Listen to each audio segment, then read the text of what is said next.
Ang pagsuway sa magulang o paglaban sa magulang ay isa sa pinakamalaking kasalanan sa Islam. Kung ikaw ay mamatay ng hindi nakapagtaubat sa kubur, palang ay makakaranas ka na ng matinding parusa.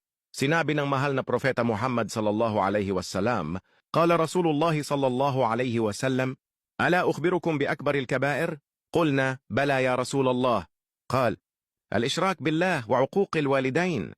Rawahul Bukhari wa Muslim. Sinabi ng propeta Muhammad sallallahu alaihi wasallam, Ipaalam ko ba sa inyo ang mga pinakamalalaking kasalanan? Sinabi namin, o sugo ng Allah.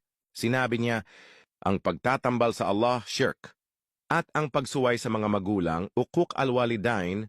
Ang pagsuway sa magulang ay kabilang sa akbar al-kabair, ang pinakamalalaking kasalanan sa Islam. Ang kabayaran nito ay maaaring dumating bago pa, manang araw ng paghuhukom, ayon sa ibang hadith. Mahalin natin ang ating mga magulang habang sila'y kasama pa natin sa mundo.